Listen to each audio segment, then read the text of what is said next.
Hey, how's it going? So today I've got a pretty quick instructional video on how to modify the wheels on a specific brand of soccer chair so that you can run air-filled tires that have tubes inside. The problem is when you order these typically, I think a lot of people get them with the foam-filled tires, and the foam in these Primo Power Tracks is extremely stiff, and that can affect your traction and whatnot. And depending on different players and your styles and whatnot, you might want the ability to switch between foam-filled and air-filled tires. The problem is when you order the chair with foam-filled tires, the wheels are not compatible with installing air-filled tubes. There is no spot in this wheel for a valve stem to stick through. If you look all the way around, there are no holes on the inside of this, and there are no holes on the face of it. Now, they have a few different versions of wheels. Some of them are sort of drilled out and have sort of a star shape in the middle. I don't know if those are drilled so the valve stem can come through or not, but regardless, we're going to use this style of wheel here. This one happens to be the black version, but they're basically the same as any of the other colors. It's just anodized aluminum, basically. Now, you could buy replacement wheels and have two sets of them. The problem is, I don't remember the price right off, I'll put it on screen, but in my opinion, they are extremely expensive, and there's only two holes that you need to drill. Now, this can be done with a corded or cordless drill, assuming it has enough grunt, and it's probably, well, I've got this drill press here, so I'm going to be using that and a vise to hold everything in place. It just makes it a little bit easier for me, but a friend did manage to modify the wheels on his chair just using like a freehand drill and holding the thing upright. So not too big of a deal, but let me show you exactly what we're talking about here. Basically, the way this works, when you order the chair, you have to choose between air-filled and foam-filled tires. The foam-filled tires are these standard Primo Power Tracks, and the foam is pretty hard in these things. So if you're like maybe a player that's lighter weight, or for whatever reason you need more traction, these foam-filled tires are not going to flare out when they hit the floor and give you the maximum possible traction. This wheel is from another friend's chair, and he ordered it specifically with air-filled tires. He had to wind up buying another set of wheels because he originally wanted to start with foam-filled and then switch to air. For whatever reason, in his case, they wouldn't let him order the chair with wheels that were compatible with air-filled tires, but then have them put the foam-filled ones on there. So he just ordered it with air and then also ordered some foam-filled ones because sometimes when you're playing, if you get a flat tire or something happens, sometimes it's easier just to put the foam ones back on there. We took one of the wheels off of his chair, and you can see here there's the bolts that hold the wheel together. These four hold it onto the chair, and this one right here is where the valve stem comes through. Now, this might look fairly complicated, and you can see there's kind of a slot inside here for the valve stem to go through. But basically all you have to do is start with the wheel bolted together like this. As you can see, I've got two of the bolts in this one. And all you have to do is drill straight through to the inside, separate the two halves, and then lay this flat and drill one more hole straight through. And that's going to come through to the outside. That will leave you with the channel that you need for the tube to go, or for the valve stem to go from the tube through to the outside. And you have to use a right angle valve stem because it needs to turn in there. And you can see here, drilling that hole with the two halves there makes this perfect channel on each side. And the other side obviously doesn't need the hole for the stem to go through like this one does. Actually, you can see right there. That one's just flat. This one has the additional hole. But anyways, all that being said, we're basically going to add this hole right here and this one right here. And that's basically it. So obviously you want to go ahead and take the tire off of the wheel.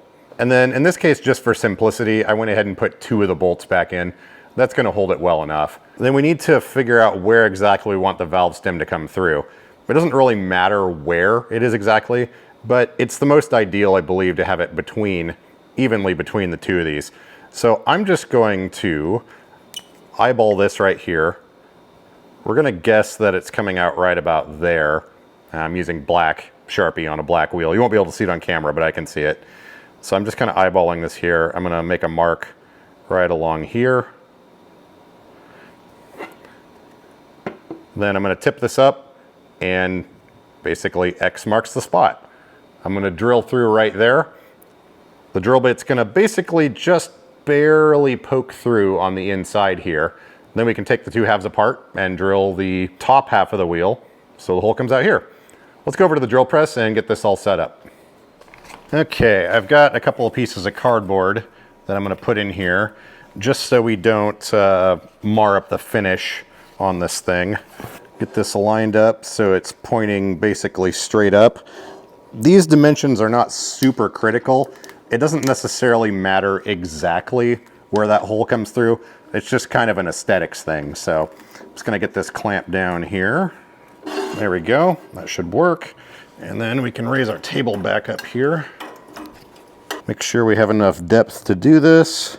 I'm just looking through on the inside here to make sure that that's going to reach. Looks like we're good there. And I just realized these handles are going to be in the way of the camera. So let me move this setup real quick. Okay, there we go. Now I can turn this handle over here and it's not going to affect the field of view of the camera. Oh, I just realized I did not see what size drill bit this is. I just kind of eyeballed it. If I can figure out what a good size is for this, I'll go ahead and put it on the screen. But I like to go a little bit larger than the tube stem is going to be. That way it's got a little bit of range of motion in there. Now, when playing with the drill press, you really should have the vise bolted down to the table. I don't know where the bolts went, but I'm not too incredibly worried about it. Famous last words, right? So I'm basically just going to drill down until I can feel the change in resistance to where it's just barely coming through on the inside. There's kind of a taper where the hub from the motor connects, and you basically want to go through just until you get to that point. So here we go.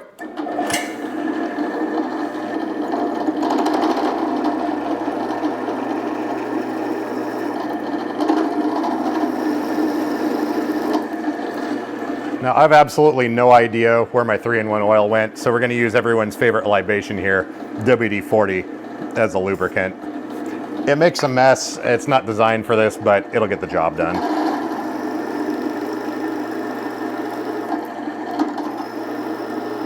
And we're just going to go nice and slow.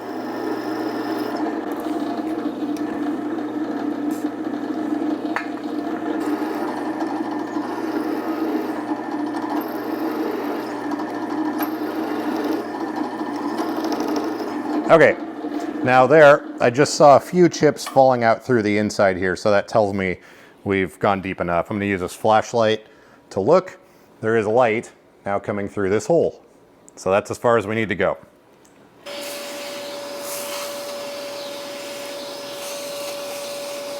Now we can pull this out of here. And if you look really close, you can see that little hole right there where the light is shining through, and that's as deep as you need to go.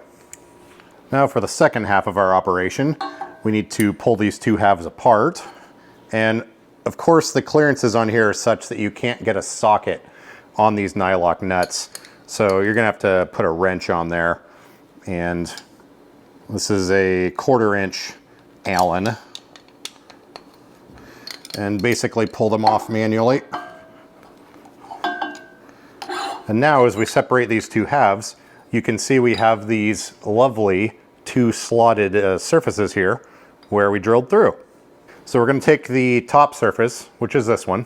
Basically, we're going to chuck this back up in the vise, and then we're going to drill the second hole straight through here.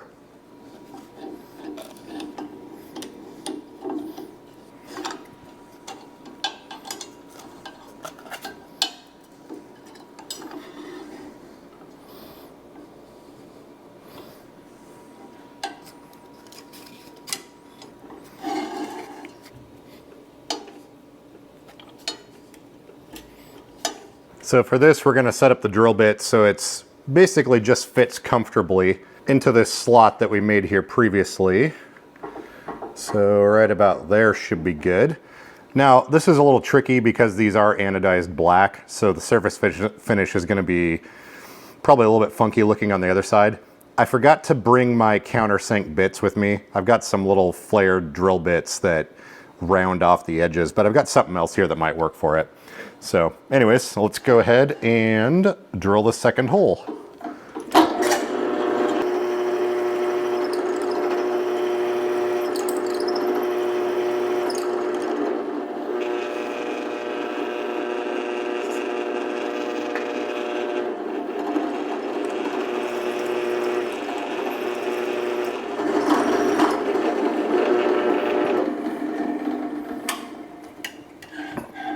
Let's see how terrible it looks. Oh, actually, that's not bad at all. It's not very centered. I probably should have measured a little bit better, but yeah. Let me grab a tube with a valve stem and see how it fits through there. Because once again, I just kind of eyeballed this with the drill bit. Okay, there's our part. This obviously is not the right tube, but we can just use it to see how it fits and if it's the proper size. Actually, yeah, that lays down in there quite nicely. And if we look at the top side here, that pokes through, and yeah, actually looks good.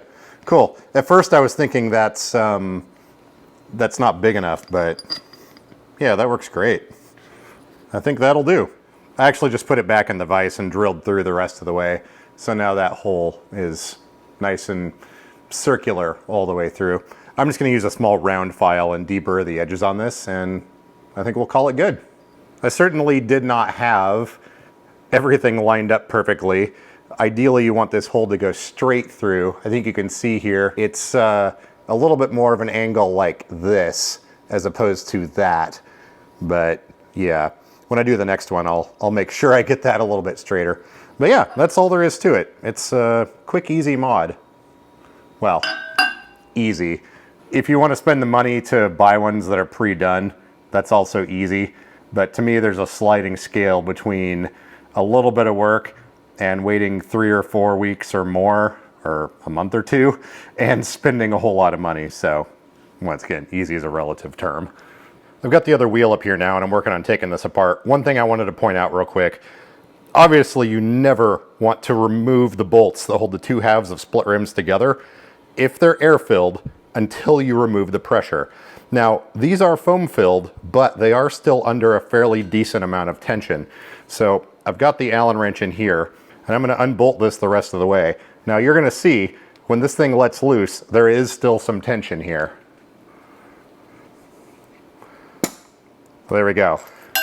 You can see how when that last thread came out, the wheel kind of expanded a little bit. So you do want to be careful with that when you're pulling these apart, and make sure that nut doesn't fly off and hit you in the eyeball or something like that. Okay, we've got the wheel off of here now. Like I was saying before, you want to put 2 of the bolts back in and basically bolt the 2 halves together before you attempt to drill anything. They don't need to be too crazy tight, just enough to hold the 2 halves together so that when you're drilling, the drill bit doesn't try and force everything apart. There we go. And now we're ready to do this one.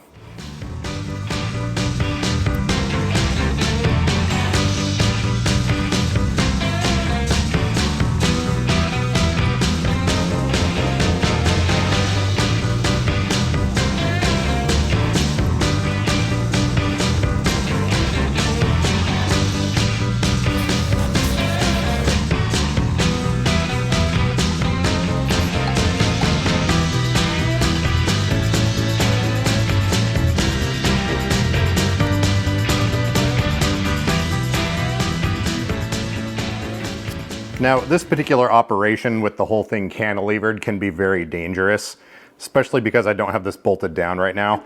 If this thing tilts up even a little bit, it can bind on that bit and send the whole thing flying all over the place in here. So I've had that happen in the past, and I happen to know that the drive belts inside the gearbox on this thing are such that the weight of this, if it tries to bind and fling it around, their belts are just going to slip. So anyways, what's that saying? Do as I say, not as I do. Something to that effect. Also, you may notice when I turn this machine on, I have to give it a spin. Otherwise it binds. So it's an old machine that I've done a lot of work with. So whatever. I'm not saying this is a good idea, but you know, it's what I'm doing.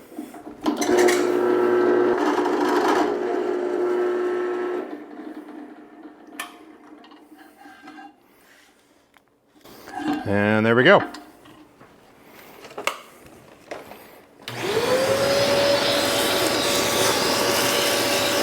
Now, I did forget to use oil on that until just the very last part of the cut, so Pretty sure that drill bit is now extremely dull, but something. Okay, now remember earlier how I said that these are under tension? Well, now it's time for the annoying part. We've got to put these back together. Problem is, the bolts that hold the two halves of the wheel together are not long enough to compress this foam-filled tire enough for the bolts to actually engage with the nuts on the other side. You can see that it's not long enough to actually go all the way through. So how are we going to get this nut on here? That's the question. My solution to this is to go grab a couple of longer bolts, and we're going to use those to pre-tension or basically compress this tire so that we can get the other bolts on. So we're going to stick these two longer bolts in opposing holes here. As you can see, those stick through just fine. And actually, these are too long. See how the threads end right there? Hang on a minute. I need to go find some shorter bolts. These are way too long. Okay, let's try that again. These are the stock bolts that hold the two halves of the wheel together. And I've found these ones, which should be just long enough to pre-tension everything. So let's stick two of these in here.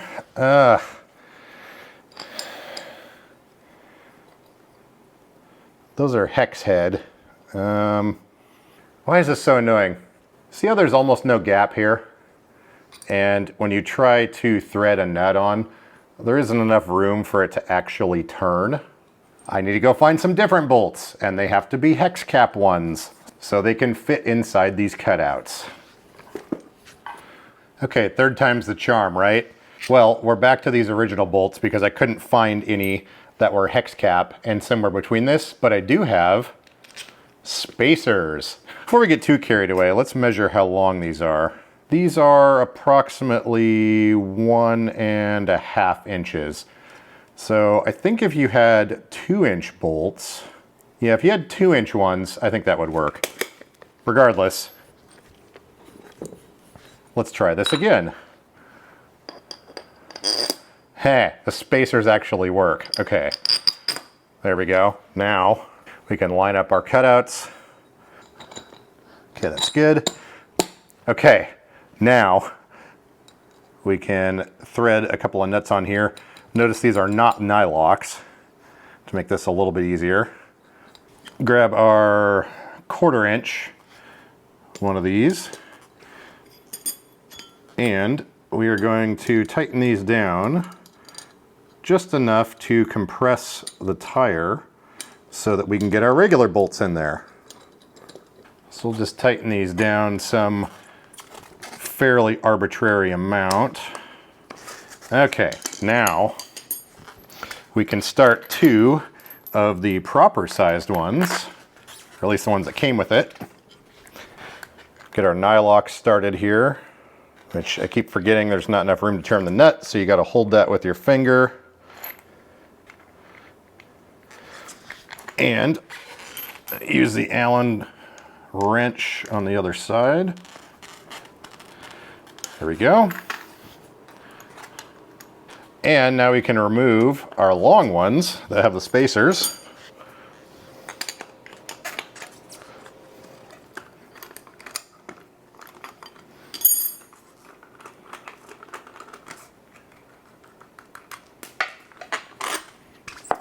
I think I'm going to leave this assembled and keep it handy because I'm going to be modifying a bunch more of these wheels.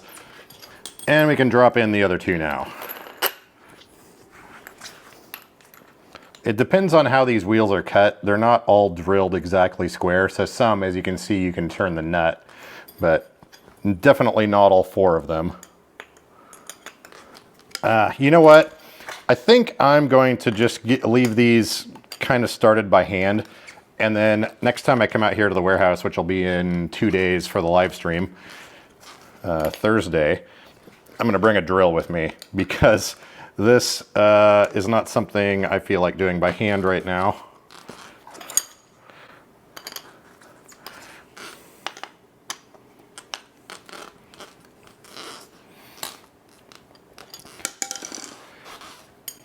But the idea is the two halves of these wheels will mate together, and then the tension will increase on these nuts back here. And since they're nylocks, they'll be held into place. You probably can't see, but there's a little gap down there right now. So basically just get these things good and tight and you're set to go.